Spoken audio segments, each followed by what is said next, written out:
What's up everybody? Today I have a very interesting video for you all. I've done a few of these on the channel before, cheater interviews. The last one I did, quite a lot of people complained it was a no-name in the scene and I didn't know what they were talking about. So today I am talking to the biggest cheat developers in CS2. Now they are all Russian, so we are going to have to use a translator, but I've got a lot of juicy questions lined up for them. I can't wait to get into it. Quick little note before we start the interview, I do not condone cheating whatsoever. The only reason I do these types of videos is to expose the cheating scene, find out what they're all about so we can try and fix that problem and have a clean cheater-free game.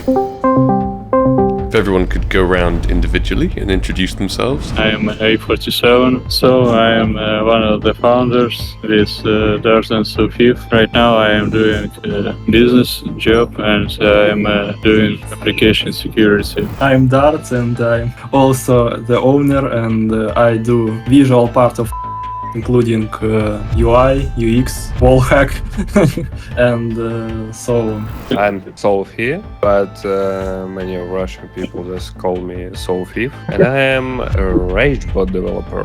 I'm responsible for all that guys that flying around in matchmaking and doing some crazy stuff. That's you, is it? Okay. Okay. My name is Vitamin.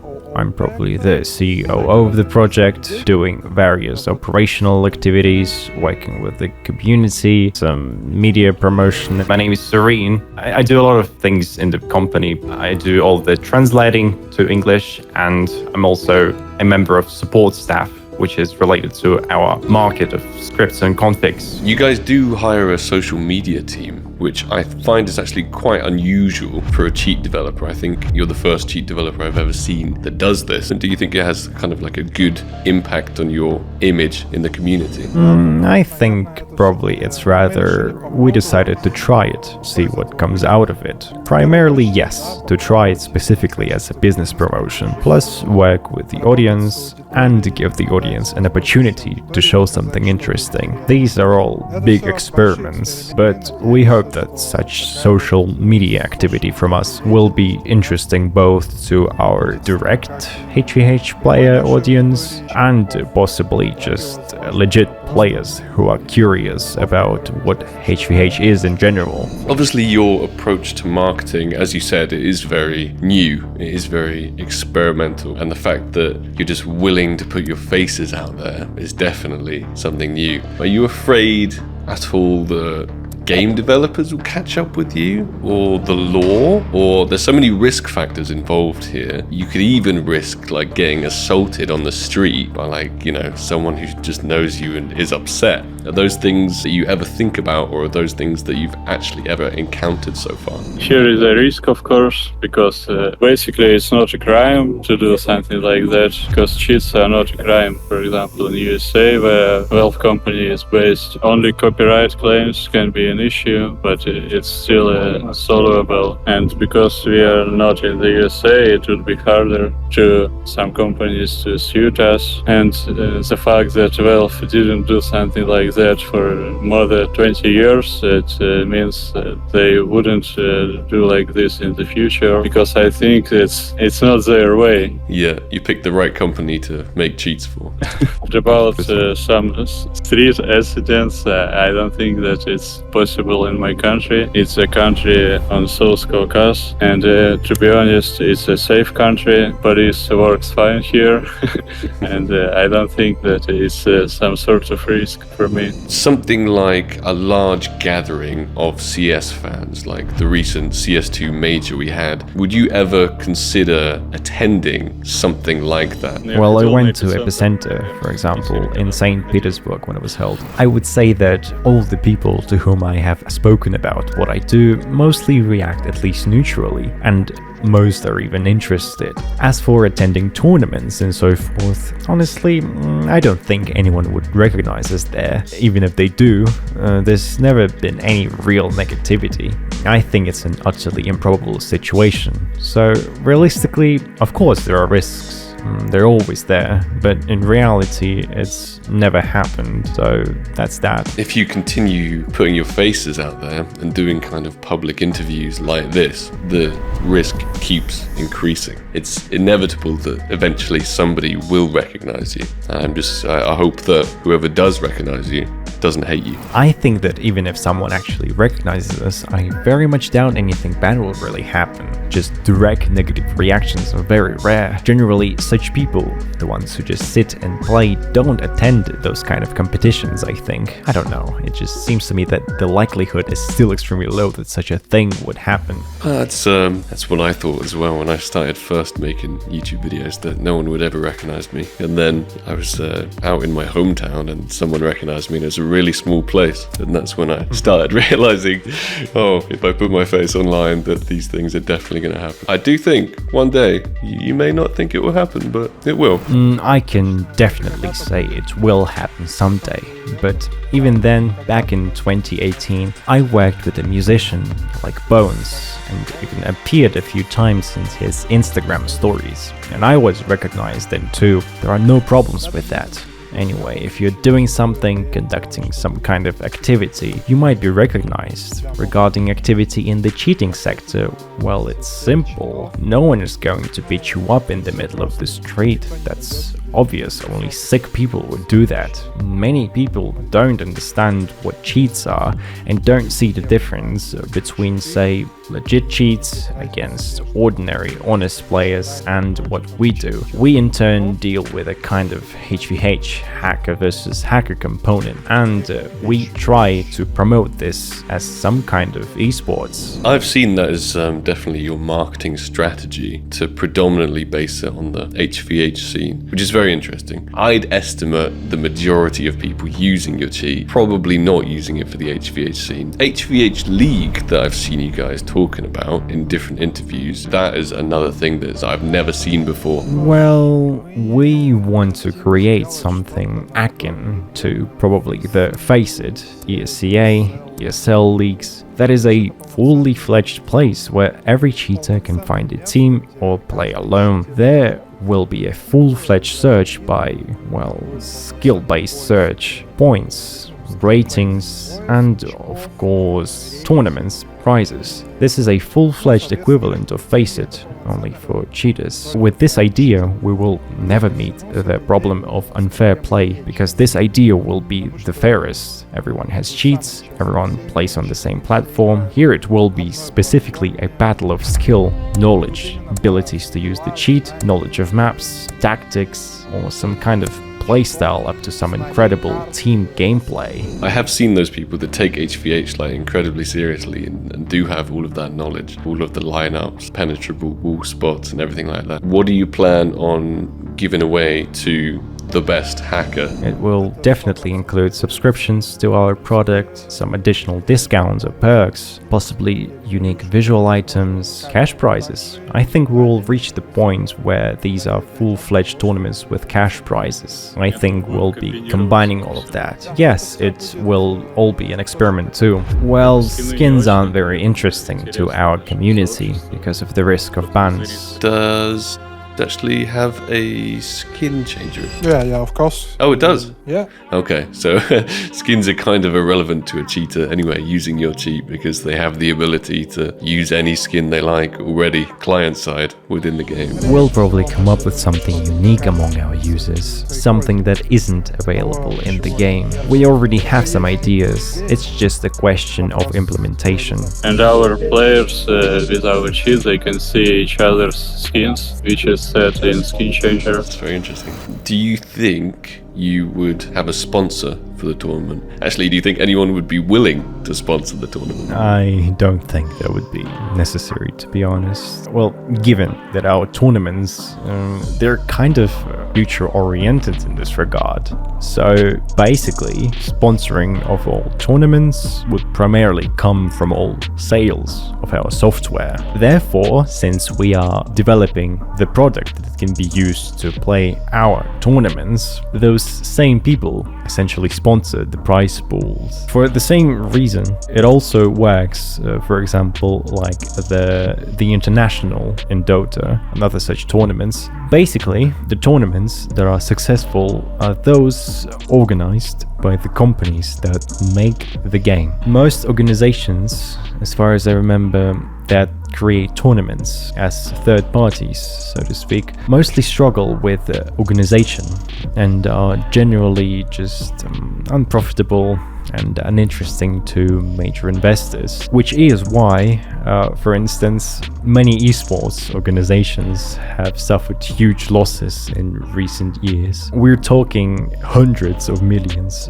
of dollars. Literally, FaZe Clan lost over $50 million just a year ago or something like that, and they even almost got kicked off the Nasdaq. Did any of you use cheats before getting into the cheating scene? When you were an initial noob player, did you use cheats yourself? Well, initially how it all started, essentially we were just playing with A47 without any cheats, but naturally later, as we mentioned in the previous interview, there was this wonderful fix CSGO, so-called. There we became interested in how it all works, to look into it. Generally, there was never actually a goal to play with cheats. That is, the interest was really to see how it all works, to study it. Of course, we were already into programming. Basically, we got interested how it all works, respectfully, and to try to make something of our own. Before this, we didn't play with cheats. Another question that I know you have been asked in previous interviews as well is, do you ever feel guilty about any of the cheat creation? I mean, you do facilitate and help spread misery on a lot of people that are playing fairly, or do you have that classic argument of cheats will always be a problem, and if you don't make them and distribute them, then somebody else will? Well, yeah, we just focus on HvH. We don't consider ourselves guilty in any way. Firstly, we promote a slightly different type of cheats. Maybe in the past, we could have been tied to the level where we interfered with honest players, but now we have a different view on the whole picture, and we are slowly but surely developing in our niche, which is hacker versus hacker esports. In terms of if we don't do it, somebody else will, well, yeah, that's probably how it would be. But it's strange to me that many who say that cheat developers are guilty of something, specifically in creating cheats, those people rarely accuse the companies that produce various games. Not talking about Counter-Strike in particular or anything like that. They don't always want to make their scene fair. They often need cheaters as well to make money off them, but this is strictly my opinion. I would also add that we're currently working on segregating cheaters, specifically in hack versus hack, so that they don't constantly kill honest players. And we, one might say, are combating cheats in competitive games in this way. You raised an interesting point that you maybe shouldn't be the ones having all the blame. Do you personally think that Valve benefits from keeping cheating a problem, keeping all of these hackers in the game through Prime subscriptions, financially, through, skins getting banned, these type of things? No. I actually think that it's unlikely that Valve is earning anything from this, because Prime status acts more as a barrier for cheaters, because it's monetary, and because they need to link the real phone number, which is a common practice in all of the games. They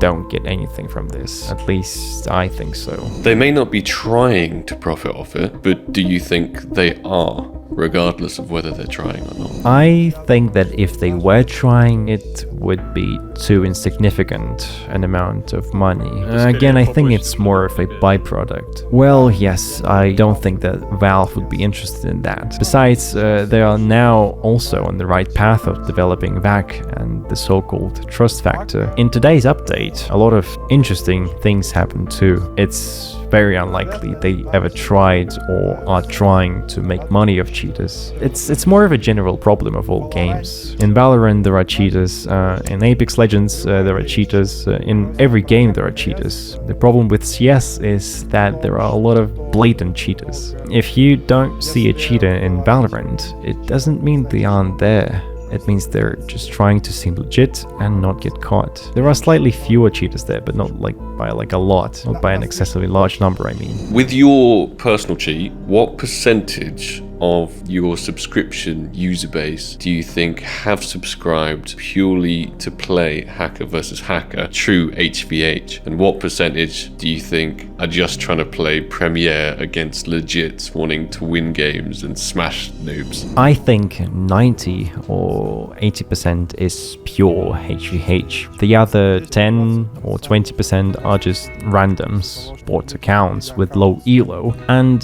within 3 to 5 days they will reach HvH. Valve has a system for fast up-ranking, the so-called anti-smurf system. If you win 10 games in a row, you get a huge amount of elo.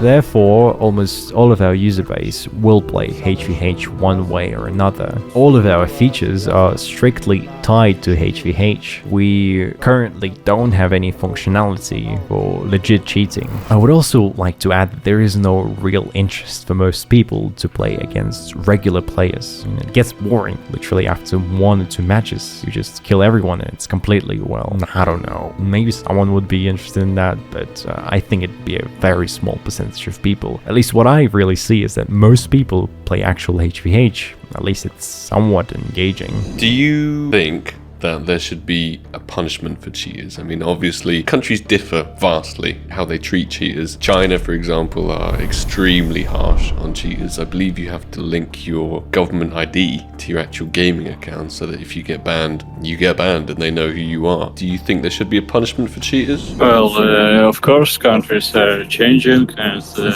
I don't think that it's needed to make cheating a crime. Also, I don't think that it's an effective way to fight cheaters, because, for example, in China, you can buy a verified account and it's really cheap. I think it's about $1, right? Yeah, I guess. And there are a lot of cheaters in China and in our user base also. So that's not the thing which can stop people to be cheaters. Why do you aim your cheat more towards a hack versus hack environment and not like, I don't know, some undercover pro league stuff or some Premiere smashing noob stuff? Because I feel like the hack versus hack sector is quite a small sector of people using cheats. It would probably make more sense financially to market it to just like the casual user who wants to get back at somebody cheating in game. I hear that that is the majority of how people get into cheating. They get cheated against, and so they download some cheats or buy some cheats in order to get revenge. Why market it to such a specific niche group? Actually, HvH is not as small as you might think it is. Moreover, these people, for the most part, know what they need to cheat for, and therefore they're willing to pay real money for it, unlike some random, so to speak, players who just want to cheat. Therefore, they wouldn't be willing to pay 30 euros a month. Generally, it's just much more interesting than making some legit cheats. Basically, just the HvH audience is actually not this small. You can even look on YouTube. There are quite a few YouTube channels, and even on live streams there are often quite a lot of people. Considering our price, we earn enough with this audience. HvH is a completely separate subculture. I would say it's a separate game within the game, and it's much more promising, in my opinion, to develop. Random question, but in your professional opinion, do you think there were any pros at the most recent CS2 major who could have been cheating? Probably. We know, or rather we've heard and knew of some cases from the tier 2 and the 3 scenes where professional players use cheats. The problem is that on the tier 1 scene, any such rumor would be a complete disaster. So we can only guess that there might be cheaters there, but we will never actually know for sure until someone gets banned. Everyone who used cheats on the pro scene in tier 1 saw what happened with Forsaken. and similar cases. Either they are nervous and don't want to use them in trips only at home where they are sure there will be no problems, or the developer team working specifically with the tier 1 scene is so brilliant that we are unlikely to find out anything at all. I would say that they definitely do not use our software. Regarding ours, yes, it's definitely not ours. Hang on a bit, there is a lot of background noise. No problem. One sec, there are kids screaming. It's members of the HvH scene. Yeah, it wouldn't make any sense. I'm guessing it would be more hardware-based cheats or something just weird and obscure that would be difficult to think of and hard to detect. Most cheats aimed at the pro scene look completely different. They are designed for maximum concealment. Even the aimbots and others, they are extremely well hidden in this regard, and yes, they're not always hardware-based. I recall one method where computers were connected to the internet and it was possible using special maps to execute some code that would embed the cheat into the game. But as far as I remember, this method has been fixed. Workshop maps. That's a weird exploit. You just download a workshop map, join on it, that is, you have injected cheat. Yeah.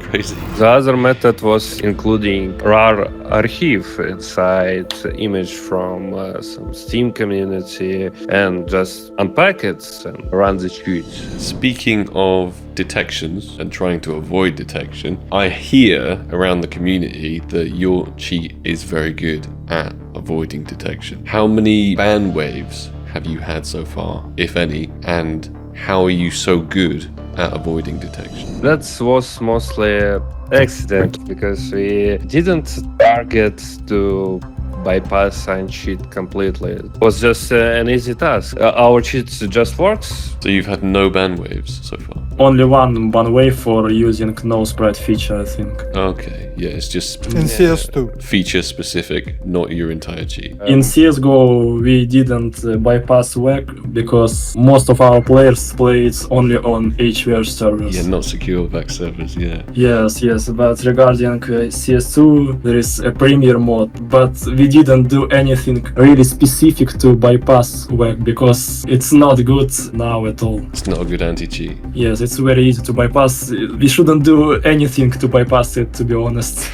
Just small fixes. We can also mention the architecture of the cheat, simply that it's undetected by design. About VAC waves. In December, Valve mistakenly issued false positive bans while trying to fix the no spread feature because they tried to logically determine that a shot fired by a player was suspicious due to impracticality in some sense, and it partially affected our user base but also ordinary players. Those bans were later reversed. Even for users of your cheat? Yes. Yeah. Wow. And regarding the bans after New Year, which we thought were for no spread, we believe these were likely semi-manual bans, that players just had some unrealistic statistics, and including manual review of some demos by someone. 100% headshot ratio stuff, yeah. How do you think Valve can combat the rise of stuff like, I know it's not really your department, but like direct memory access cheats? I think ban is not the best way to block the cheaters. I think the trust factor is much better way. Like shadow ban. Yeah, it's like a shadow ban. Yeah. They use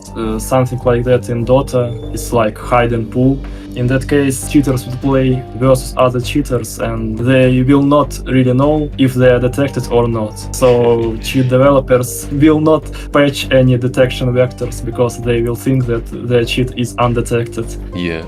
It might be obvious when everyone's looking at the floor with a scout, but who knows? Yes, it will be obvious, but not so obvious when you just ban people and they buy another account to cheat. Especially in our case, most of our user base will not care about this hide and pull. If you are talking about legit players, it's much harder because they try to hide their cheats and they don't want to play against other cheaters. It's much harder and I don't really know what can they do, but at least they should begin with rage cheaters developers, I think. Definitely, that should be the easiest to solve. I mean, even basic anti-cheat should be able to see. But basically, I think they should improve the server detection vectors, because cheat developers can't check which server detection methods they use. So basically, server detections are much safer. Yeah. But with server detections, it's much harder to catch legit cheaters. So it's a big problem, but I think Valve can really solve it. Regarding direct memory access cheats, DMA as they are called, even quite large anti-cheat companies also have problems in combating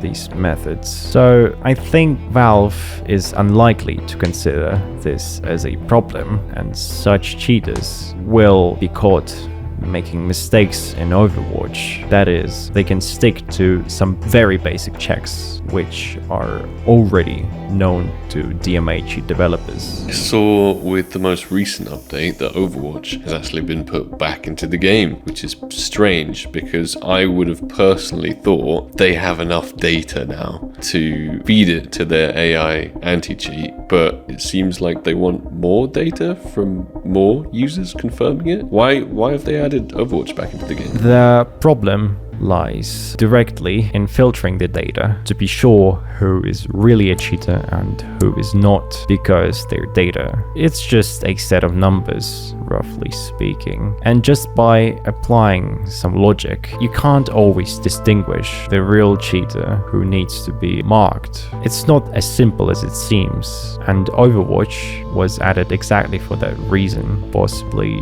to train VACnet. Thought in things like CSGO, it had already collected enough data, but I also heard that cheaters were purposefully feeding it wrong data. Well, maybe, but I think most likely the return of Overwatch in CS2 isn't just about gathering information on whether certain actions are suspicious or not, but rather to prevent artificial intelligence errors. That is, the AI is already confident that it's dealing with a cheater, but the problem is that AI can make mistakes. Most likely the AI has decided it's a cheater, but now Overwatch acts as additional confirmation that the AI didn't make mistakes. I might be wrong, but these are my assumptions. A while back, some pieces of VACnet got leaked, which were collecting data, and after analyzing it, it was found that they are heavily tied to demos. The nuance, though, was that the demos in Overwatch were played back at a reduced tick rate, 32 ticks per second. Consequently, VACnet also analyzed just 32 ticks per second. Additionally, I'd like to note that the data from CSGO is just poorly applicable to CS2 due to the smaller resolution of data collected in general, because in CS2 almost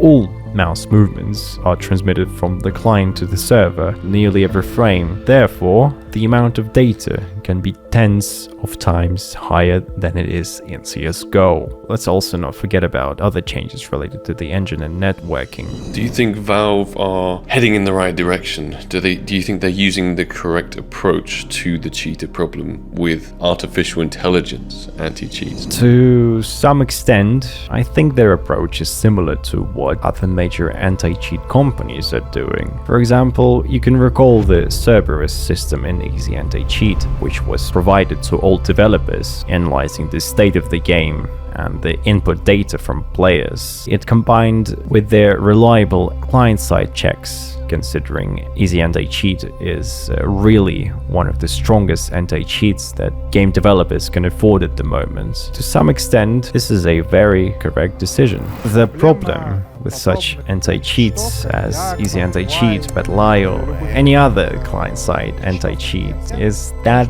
they can be reverse engineered and figured out how they work. Valve is definitely going the right way. The question is, though, how long it will take them to implement this system. Their idea is to keep all these detection vectors on the server side, and thus for cheat developers, bots, or any third-party software developers, Plus, it will be incredibly difficult to understand how to circumvent any detection vectors, because if you don't have something local on your computer, you can't entirely understand how it works. I heard Valorant have started detecting DMA cheats. Who do you think is the industry leader right now in anti-cheat? Easy Anti-Cheat, BattlEye, and Vanguard, they are leaders, but we can't really single out the best among them. Funny you say that about Easy Anti-Cheat. I spoke to a different cheat developer not so long ago, and he said it was called Easy Anti-Cheat for a reason. There are a huge number of different versions of the anti-cheat. There is a free anti-cheat, there is a paid anti-cheat, there is a premium and ultimate solution. So essentially each game developer can sign a unique contract, and Easy Anti-Cheat will accordingly work differently with them. It just depends on the amount of money the developer provides and how strongly it's integrated into the game. Yes, it depends on how well the game developers integrate it, how well they understand it. There needs to be synergy between the game and the anti-cheat for both to function correctly. Only in such a case will the anti-cheat work to its full potential. That's exactly what Valve is doing right now. If Valve hired your whole company today, could you make the game cheat-free? If so, how long do you think that would take? I think it's possible. I doubt that Valve would be interested in that, but I think the issue is that any movements towards the anti-cheat from current Valve are quite lengthy. Sometimes it takes them months to detect cheat or add some more checks, etc. If they had some additional developers, which is unlikely, maybe the anti-cheat would just become updated more frequently and would have to be monitored more carefully, and maybe cheats would become simpler in functionality. Most likely they would be updated more often banned, and the cheat scene would just look different. I think the main problem with Valve is not that they are making wrong steps, but rather that they are doing it very slowly, very tentatively, so to speak. Thus, updates that should have been done long ago for the same anti-cheat are coming out only now. The same goes for Overwatch being strangely added just now, and the AI which they wanted to implement. Again, there's just so much talk about it, but how long they will take to do it is completely unclear. Maybe in 5 years, maybe in 2, it's totally unclear. I think that's the main problem. They are notoriously slow. Moving off the anti-cheat subject, do any of you play Premiere legit without cheats? And if so, what are your ranks, and do you own any skins? In the context of CS2, I think me and A47, we played one match after the interview with Eric Shakov. Honestly, we just played one single game with him. Maybe one of us played a couple more times, but one game a month isn't exactly full-fledged gameplay or gaming. Therefore, I think none of us play without cheats. Me though, I have played quite a lot in Premiere, and past 20,000 ELO probably. It's just purely HvH. If you now look at the current, leaderboard in CS2, you can see a nickname at the first place with a config link, my nickname on the third or fourth place, and then even more of our cheat users. Chat, how did they get this through as the number one? Like, bro, the game is owned by cheaters right now. Am I f***ing stupid? HvH guys, the creator of cheats, the guy who got interviewed. So the guy on f***ing 52. Why does... Oh my...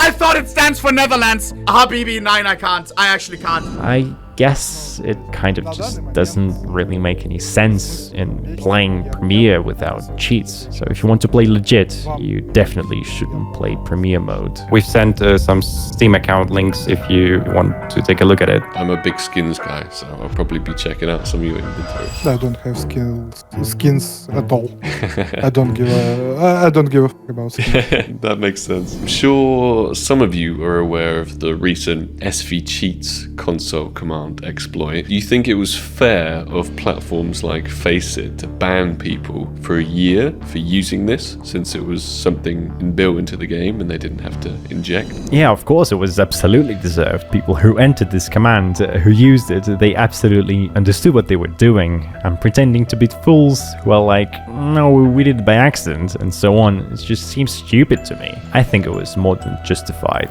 My opinion is that the situation is a 50-50.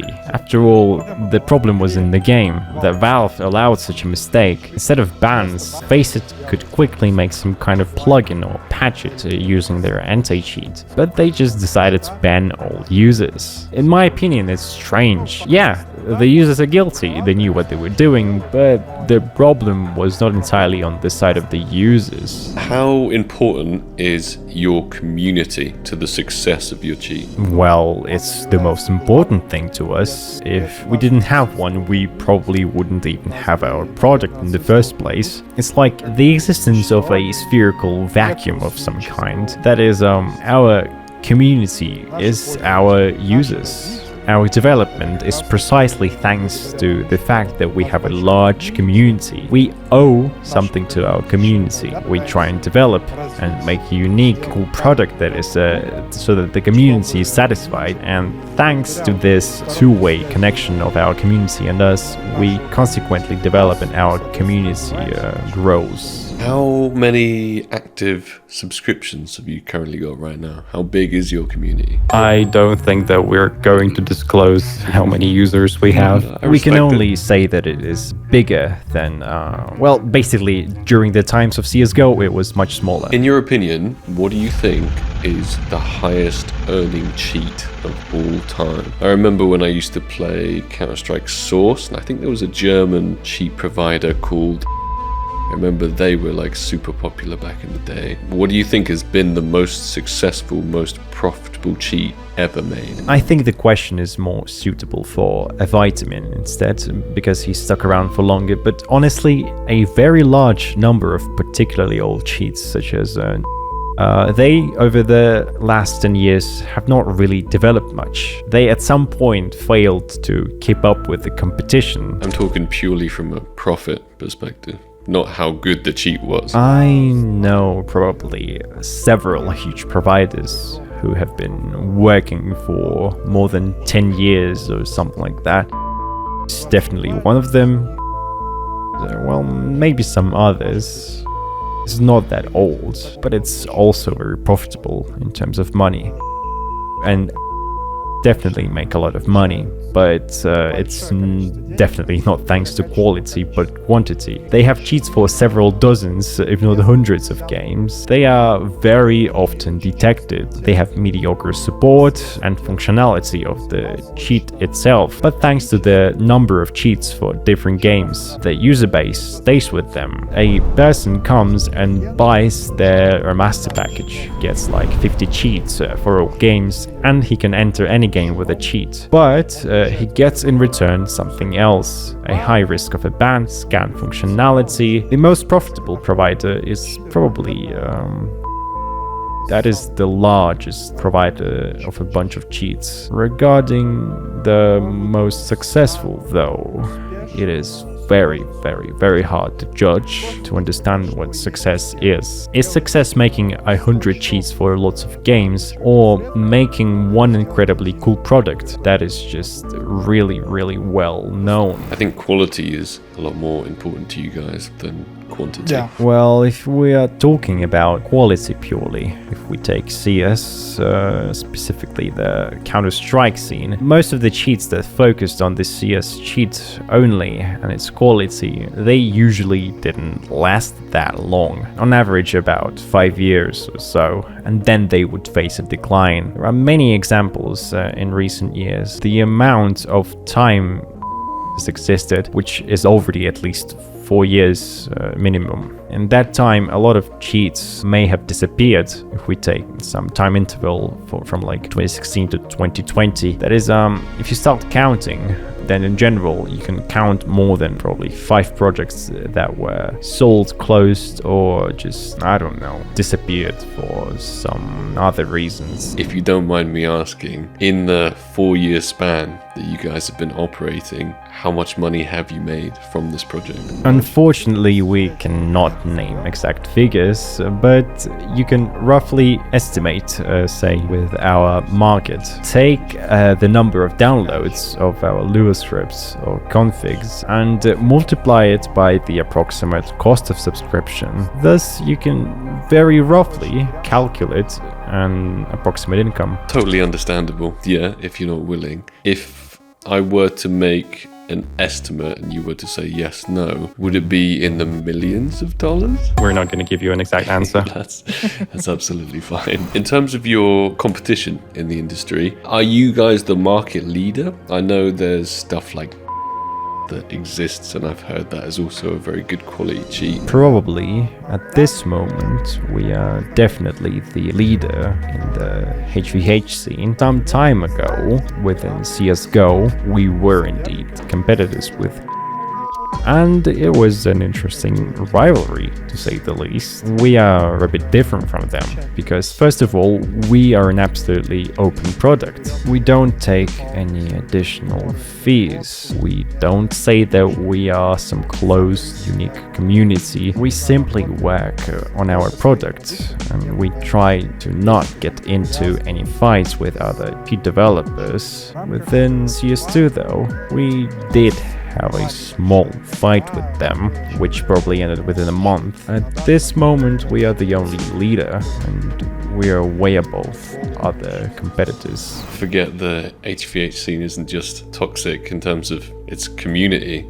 Also, you have to, compete against other cheat providers that could be trying to attack you as well. I forgot about that. Well, that's our overall philosophy. The reason we are calm towards other cheat developers is not because we are afraid that they will attack us, but because it's essentially our team's philosophy. Because other cheat developers have attacked us several times and we've received threats, we either tried to negotiate every time or didn't respond to them, because we just focus on our product. We don't want to interfere with other products. We recommend to all who are similar products like us in the market to focus on their product and the development of their business, not trying to undermine others. Definitely. I think that's a good philosophy. Has your cheat ever been successfully cracked? There hasn't been a public crack, but I guess we are kind of ready, because any product can be cracked. My next question is about exploits in the game. Obviously, your cheat features some exploits like rapid fire or magic bullet or things like this. How do these exploits even get found in the first place? Is it by your internal team? Simply without reversing game, you can't make a correct cheat. So while you're reading the code of the game, sometimes you can catch some parts with your eye. Think what will happen if I just put some interesting input data and see what happens. Yeah, trial and error. Don't think I have any more questions for now. However, I would love to do a little segment with you guys where I read you top comments from your previous interviews and just see how you react to them. This comment says, "If you make money by hurting others, you are a terrible person. I also think that such people shouldn't be given a platform." Maybe yes, maybe no. This is primarily a question of views. Many say that cheat developers disrupt the development of the professional scene or something like that. I have big doubts about that, to be honest. Professional players play pracs, they play tournaments, and there is definitely no our product there. So no, I don't think we cause any harm to others or anything like that. People who can reach 20,000 ELO have already been playing on FACEIT for quite a long time, and ordinary, simple people who just want to enjoy the game, they usually play at around 5, 7 or 10,000, and they simply just never meet our user. Moreover, we are working on solving even this problem by creating a league that most HvH players will like likely switch to. And let's not forget about the prizes. Besides, considering there is now Overwatch, regarding the vitamins argument, surprisingly there are significantly fewer cheaters on non-prime than on prime. This is the funniest observation in this regard. Okay. Weird. Next comment. As a programmer, I mainly have respect for what these guys do. The people buying the cheats to cheat in Premiere are far worse. Actually, our product's users rarely meet legit players. As has been said before, when you buy an account, it only takes a few games to rise to a really high rating, and thereby you begin to meet, again, only cheaters. So I think this problem is very much exaggerated. The only thing that is visible here is that the top of the rating is just filled with cheaters. That's the only way it manifests. But in reality, ordinary players, I don't think, specifically from our products, I think they practically just don't see it at all. And moreover, I would like to add that we are not responsible for our audience, that it turned out that way. The fact is, many games also don't have the best community, let's be honest. Just overall in games, there are still many HvH servers where quite a few people play. Well, at least half of our players play on HvH servers instead of Premiere. I think the cheater scene was toxic before you guys got into it. Next comment. Cheaters gaslight themselves so hard into thinking they're not just pathetic losers. I've seen this comment. Yeah, next comment. I have played with so many cheaters in my games recently. They rage hack. It's so annoying. I think if someone plays a lot against cheaters, they should probably consider whether they are really not a cheater themselves, because the trust factor in CS does work, and they wouldn't be able to reach the point where rage cheaters play without the help of another rage cheater or software in general. It's very hard to reach these ranks. No. Without cheats or without helping from cheaters. I mean, it definitely still happens. My girlfriend is new to the game and she's about 10,000 rank, and she does regularly come across rage cheaters. So from my personal experience, I know it's not just confined to those ranks. Next comment. These guys are such clowns. Lol. Hacker leagues? They're completely jaded if they think that anybody wants to watch that. First of all, the league is created not for people to watch it, but for people to play it. Whether people watch it or not is a secondary issue. We already have cases within CSGO where not specifically we, but the community has created matches or some kind of league and brackets with prize pools. And this was watched by a gigantic number of people a couple years ago, or a year ago if not mistaken. Now there would be many more such people. This is just esports, except it's for cheaters. I think that user will be quite surprised at how much interest there is in the hack versus hack scene. I'd like to add that esports is generally a very specific thing on its own already, and it's not interesting to everyone, like some real sports, for example. So this comment could generally be applied to regular esports games as well. Next comment. Why can't Valve do what FACEIT does? Because people like myself don't want an intrusive anti-cheat on my system. What they should do is make an optional kernel anti-cheat that only queues against other players that have it. Valve has always gone, so to speak, their own way. They always try to come up with something new, more innovative, and moreover, they often succeeded. Most likely they have somewhat different plans. They are working on something bigger, so to speak, more than just a simple driver anti-cheat. Time will tell. Of course, it's a long wait, but maybe the results will exceed the expectations. Hopefully. With the league, we are quite ready for them to tighten the anti-cheat, and in particular, Overwatch is already somewhat damaging us. Therefore, the league is also a solution for us to these issues, this problem. Final comment. Arrest this guy, please. Cheating is basically stealing from game companies by driving off players. Well, I'd say that it's similar to piracy. There is a fact that piracy is not affecting, it's like stealing, because when people pirate it, they are still interested in the game and like that. But yeah, fair enough. Thank you everyone so much for all of your time today. I really, really appreciate it. Spasiba. Well, there it was, my interview with some serious cheat devs, possibly the most popular and most effective cheat in CS2 right now. They had a lot of interesting things to say, so big shout out to them for actually being willing to come here on the channel and discuss it all publicly. There is so much to discuss in this video, it's ridiculous. It was like a movie. So if there was any particular topic that caught your attention, let me know down below in the comments. Let me know your opinion on that topic. If you enjoyed the video, please slap that like button. It encourages me to make even more exposing cheater content. I hope everybody enjoyed the video, and I'll catch you guys in the next one. Take it easy. Peace.